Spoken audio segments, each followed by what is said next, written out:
Thank you for joining us for the future of higher education today, the vodcast bringing people together to talk about the biggest issues facing universities and higher education, a series produced by Universities UK and Advance HE. My name is Aaron Porter, Associate Director Governance at Advance HE, and I'm hosting this 4-episode series with a focus on governing and leading change and transformation in the higher education sector. Today's episodes look at the drivers for strategic reviews in UK further and higher education institutions, as well as some indicators of successful change programmes. Joining me today for our session is Professor Sir Steve West, Vice-Chancellor and President of the University of the West of England. To be authentic, you have to be able to admit when it's not quite working and then build the team with determination that is going to make sure that you don't repeat those mistakes or you try and avoid them as best you can. Deborah Gray, Principal and CEO of Hull College, and Trisha Lakhani, CEO of Great Business Matters. A review of the business model wasn't just how do we save money, how do we become more efficient, how do I bank cash to invest for staff and students. It was also how do we position the college as a leader in its field. You've actually got to plan 3 or 4 years ahead. So it's having the conversations with employers for skills and the courses that those skills require. I'm going to kick off with our opening question. And I just wondered if they could share some thoughts on what the circumstances are that have led them to embark on a strategic review of their business model in their respective institutions and how that went about. So we'll start with you, Steve.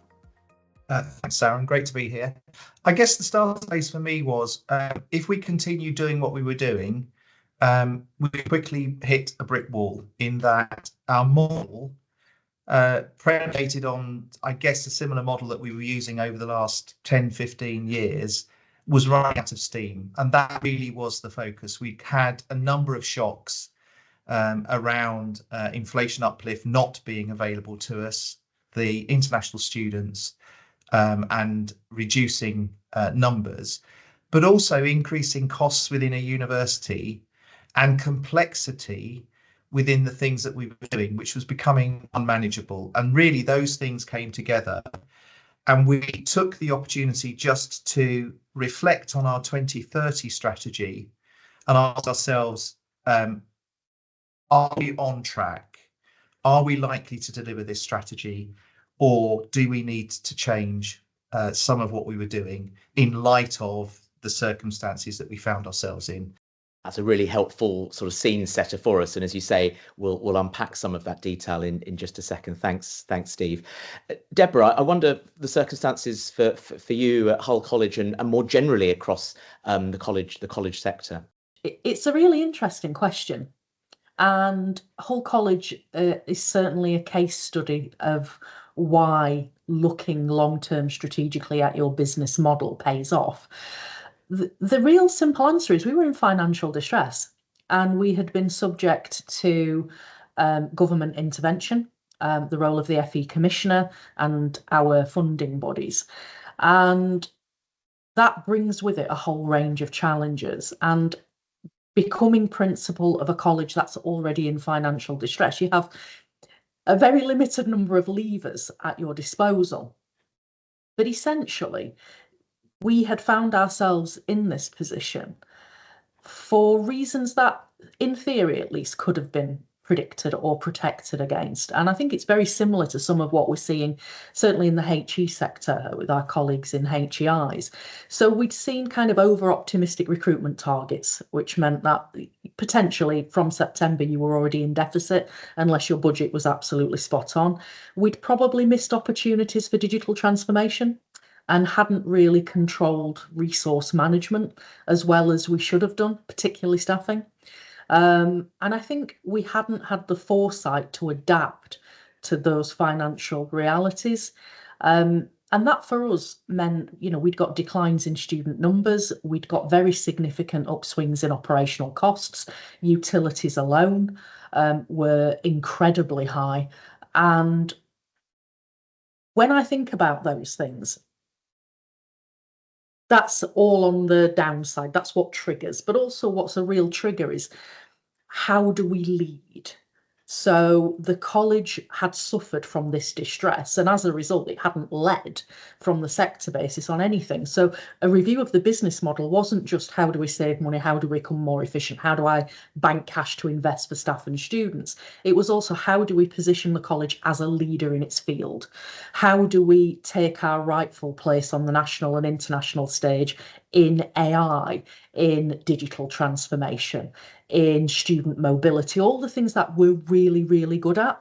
So it was two-pronged. It was to control costs, to bank cash for investment, and also to place the college really at the forefront of what it did very well. Trusha, if I might turn to you, and I know that you've worked with a number of organisations, sometimes in interim ways, so you might be thinking about a number of institutions as you offer some reflections. But I wonder if there are any kind of general principles which have applied successfully when you've worked with institutions thinking about strategic reviews of their business model. Educational organizations are facing financial pressures. Sometimes it's in declining enrollments. Sometimes and quite often, it's the funding hasn't quite reached the inflationary levels that is and there is increased competition between institutions as well, so everyone's marketing for the same level, and that adds to financial pressures whether people see it or not. Now when you've got financial pressures, to invest in technology is quite hard because you're looking at the day-to-day running rather than the growth. So the technological pressures, and everyone knows that applying good technology reduces the cost, but before you do that you've actually got to spend money in putting these things in. So it's ensuring that educational institutions have the ability or the funding to get the right technologies in place for themselves. So part of it operationally to help them run the organization, and the other bit is to help them teach differently, to educate people differently, because organizations, especially any educational organization, is multi-layered, so you've got to apply it in different layers. Employer expectations change and it's keeping in line with them, so it's planning the courses, so you've actually got to plan 3 or 4 years ahead, so it's having the conversations with employers for skills and the courses that those skills require, and it's also linking up with the right businesses and stakeholders as well, so you understand the demands that the market is putting across on the educational institutions. I'm going to move the conversation on to a related point, but around sort of the milestones of success. I think we've set out clear reasons to make the change. But then I wonder, were there particular performance indicators or milestones or measures that you would point to along the way that you felt, right, we have perhaps delivered this particular change or made this amount of saving? So I go back to the strategy and having a very clear long-term vision about what you want to be. If you haven't got that, then in effect, if you're chasing the finances, you end up, frankly, salami slicing everything, and that never is a good thing to do. So we set sail having a very strong balance sheet and a real vision of what we wanted to be. And we classified it under 3 headings: our purpose, what's our core purpose, being really clear what our institution is about, what it stands for, what its values are, what we believe in, both in respect of our learning and teaching and our research and innovation, and our contribution to the civic community that we serve. So clarity and purpose, number 1. Then secondly, we looked at our people, both staff and students, and our external stakeholders. And then the third thing that we had was around place. What do we want to say in terms of place shaping? And that really aligned to the 2030 strategy. And so we set sail on this 3 years ago. And that's the other thing that I would say. We took action way before we hit any financial stresses.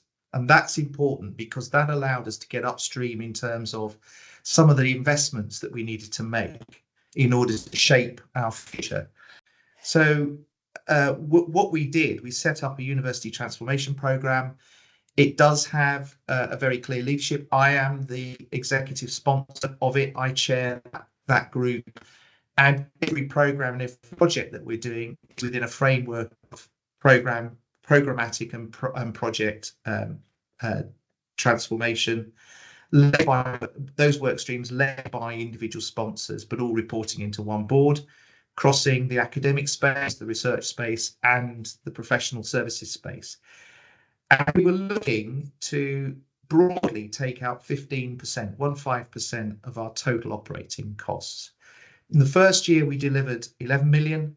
Second year, 20 million. We're now going into the third year, which is 22 million. And we've delivered on the money, or we're delivering on the money. But we need to do it without breaking the university. And that, because in the end, we want a university to thrive and prosper and to continue to do more of what we believe is the right thing for us as an institution. And one of the early pieces of work we did was a subject readiness review, which was looking at our academic portfolio, the market, our performance, and our attractiveness and the outcomes. And we looked back 3-4 years, and then we projected forward 3 or 4 years. And that's given us some KPIs that we're now monitoring and managing. We did the same for our research, so a research readiness review. And we looked at where have we got real strength. And then the final piece was a professional services review, which we've just completed, which tipped the professional services on their head. Why do they exist? How do they support the core purpose? Where are the overlaps? Where are the bureaucracies that frankly drive us all insane and have no value whatsoever? And the final bit was recognizing as a university, we need to be more agile and fluid. So the days of having one intake a year, remember those days? Whilst half the university enjoys and would love to be in that space, the vast majority of the world has moved on beyond that. And it's not unusual to have 6, 7, 8 intakes a year. So the whole university structures and business models have to be able to change in order to deliver that agility. And why is that important? Well, because that's what the market wants. And in the end, it's better to be, if you can, slightly ahead of the market and easily respond to it rather than running and trying to catch up afterwards. So those were the things that the board were tracking and wanting to understand. And of course, because we're doing this in live time, what they're really interested in is, are we doing any damage to the staff and students who are here now? Because promising them in 2, 3, 4 years' time that it's going to be fantastic doesn't cut it. It has to be delivered now.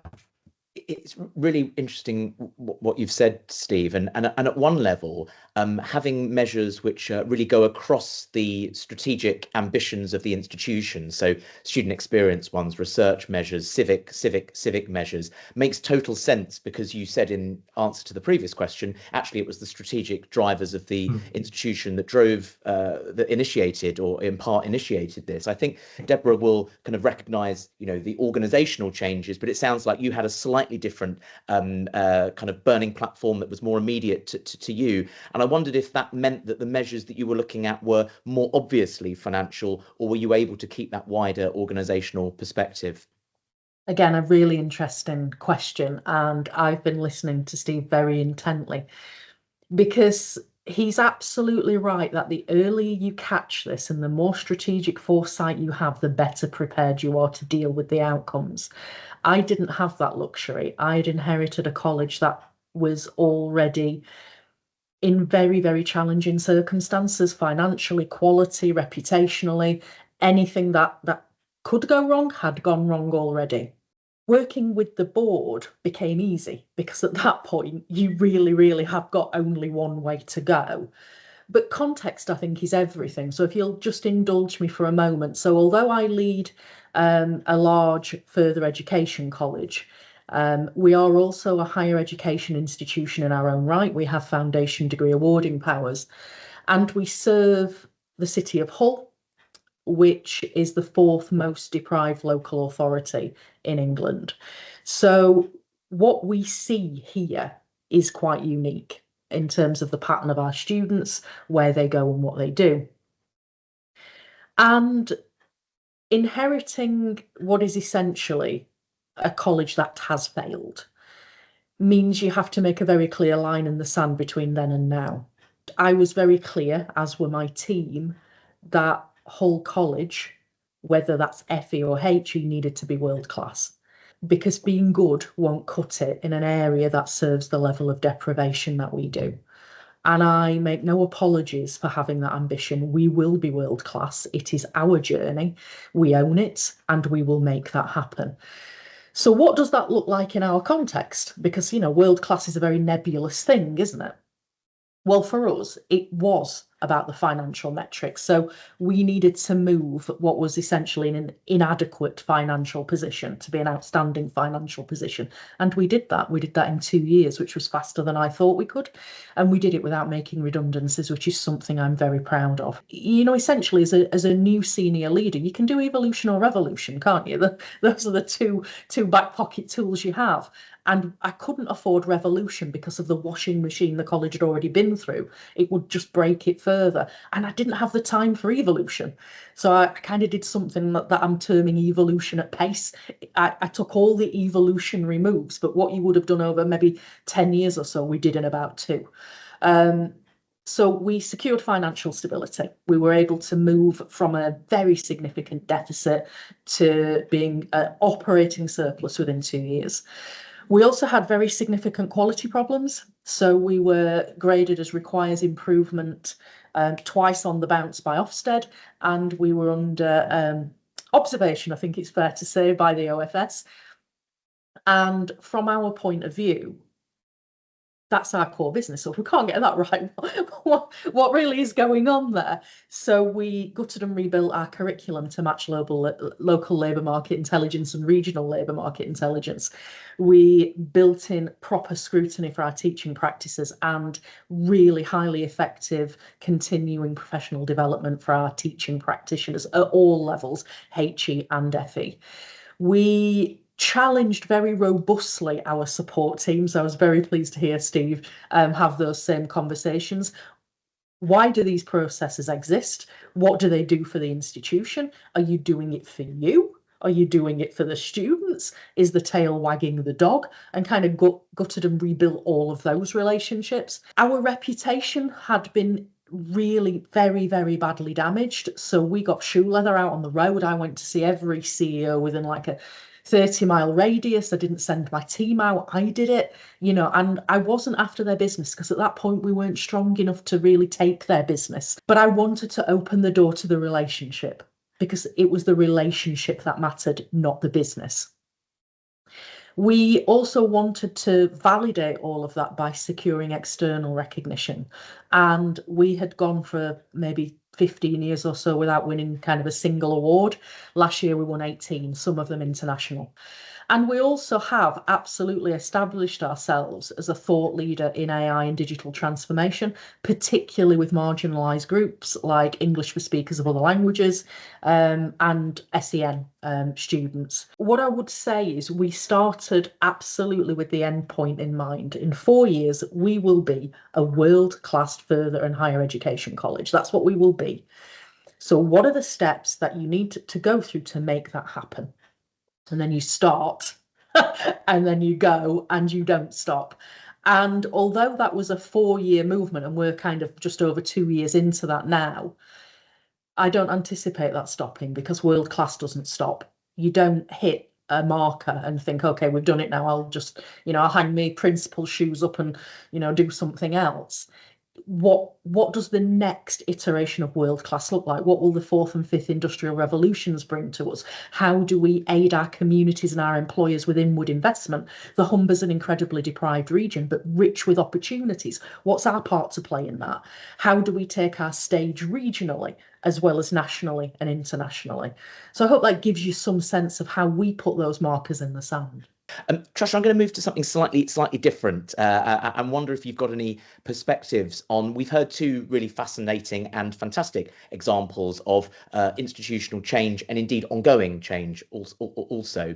But I wonder if there are some things that are common missteps or common challenges which often are encountered when going through sort of strategic change like this. Are there things that can perhaps commonly go wrong, or perhaps are sensible safeguards to have in place to avoid common mistakes from happening? Really good question, Aaron. And yes, that when you're going through change, whether it's delivered with strong financial resources or you've got to, it's you create a vision, you create goals, you create plans, and it's bringing other people along with you, and so it's within the goals and the plans. It's also to understand where the resistance to change might happen, because there will be, there are people who have been in the role for a long time or done things a particular way, and suddenly they feel challenged in that, and they can't see the big picture, and it's taking them along, and being it's what I call creating that empathetic leadership that we're seeing with what Steve and Deborah have said. You have to be tough with it, but you've also got to understand that the people on the other side don't always see it from your point of view. They only see it from where they're sitting, and they feel a bit of pain, but not quite understanding where the pain's taking them. So it's understanding them and taking them through that. So you could have vision and goals, but to me, a goal is if I can describe a goal in the way I see it, sometimes it's like on a GPS, on a sat nav. It is it's your postcode, so you know exactly where you're landing. And a well set goal always happens, as Deborah just said. They hit a goal in 2 years. The tournament will take longer. So a well set goal will always happen, and the plan is the roadmap. So if you give people a roadmap, it seems hard, but a goal sometimes helps bring them along the way. The other one that is is most organizations feel is resource limitations. Now, I'm not just going to say finance, because finance is the obvious one, but sometimes you have gaps in skills or finding the right people, or training gaps. So that there are lots and lots of resource, even space sometimes, or sometimes you've got too much space, you don't know what to do with it. So it's all of those things that need to be managed whilst you're managing the resistance to change. Let me ask a final question, which is really about advice, and we've had quite a lot of it already in this discussion. But I wonder whether if you particularly received any valuable advice when you went through or have been going through the process, or if there's any advice that you would want to share with others that are maybe about to go through a similar such process in their institution. I think the best piece of leadership advice I was given was always just be authentic. So I started as a further education practitioner. I'm a teacher in my bones.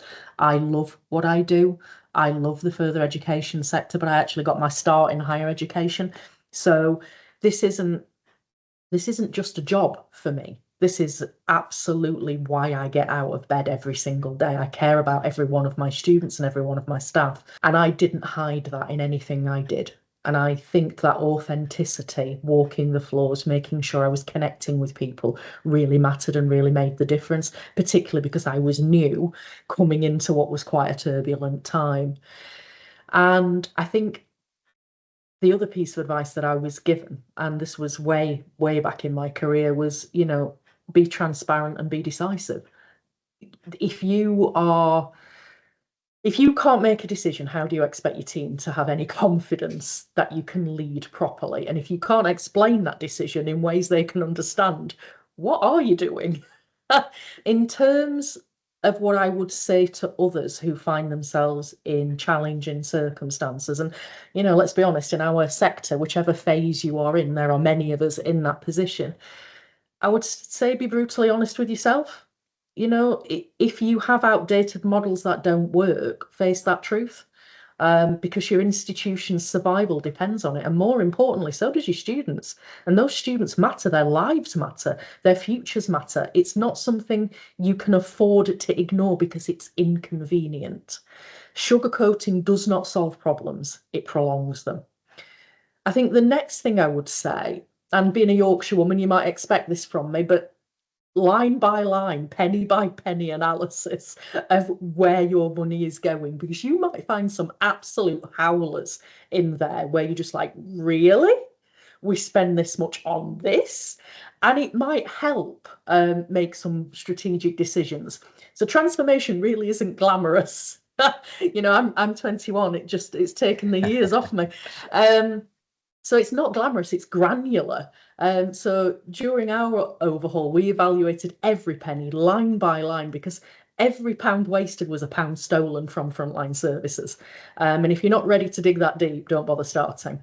I think the next thing I would say is data is your lifeline. You have to operate on the basis of what you understand, and you only understand what you have credible data to support. You really shouldn't make bold moves on the basis of guesswork and gut instinct, because you can be wrong and you can be biased. And I think the last thing I would say, and it's probably less of an issue for the further education sector, because, you know, cards on the table, we've never been flush with cash. But you really need to eliminate any vanity spending. It's not about looking good on paper, it's about building sustainable success. So cut what doesn't serve the mission. As Steve rightly said, the mission's everything. Where are we going? What are we going to do? Cut what doesn't serve the mission. And that's kind of the advice I would give.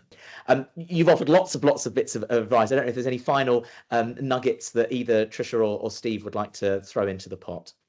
I've been at the university almost 30 years, coming up for 20 years as the Vice Chancellor. So this place, I'm vested in this place, and I admit we got some things wrong. So I was really clear from the outset that to be authentic, you have to be able to admit when it's not quite working, and then build the team with determination that is going to make sure that you don't repeat those mistakes, or you try and avoid them as best you can. So for me, it's about painting the big picture, providing the hope, providing the direction, and then sticking to that even when it got slightly difficult. So inevitably, you know, Vice Chancellor's pay and all the other bits and pieces that get thrown at you all the time.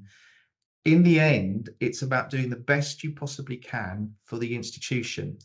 Any Vice Chancellor, Principal, Chief Executive is there for a moment in time. Our job is to make it better for whatever follows. And most importantly of all, we need to ensure that we give the students who are with us the best possible opportunities and the best quality of education we can provide, because promising it tomorrow isn't going to help them. I think that driving ambition of seeking to ensure the organisation and its stakeholders, its community, is better served by the time you finish or into the future compared to where it is now. You know, that constant quest for improvement is something that can, you know, make sure that you can keep getting up every day and face those difficult decisions that inevitably come with these sorts of processes. So I think that's really helpful to hear. And Trisha, the final voice to you, a final opportunity to you. Any final reflections that you'd want to add into the conversation? Again, what Deborah and Steve have said is exactly, you know, the leadership, the reviews, and you know, the mistakes that can make you when you're doing reviews like this. You know, you accept them as a leader and you own them, but at the same time, it's the differentiation, because everyone looks at higher education organizations and think, well, it's all the same, but you are all different. Each and every one that I have met is different, the way you approach it. And it's so you attract the students and the staff that then honor your difference. So if that's always kept in the vision and goals, you thrive. And so to me, it's what makes you different, and have that always as a question for yourselves. And that's where I've seen organizations do really, really well. Fantastic. Well, that's a lovely note to finish on. It's been so wonderful to hear three fantastic perspectives on, realizing and pursuing change. I think what's interesting also is that none of you have said it's job done. We can lie back. I think this is a feature of the environment that we're in. So can I thank Steve, Deborah, and Tricia for some fantastic insights. Thanks for listening, and we'll join you for the next session in due course. Thank you.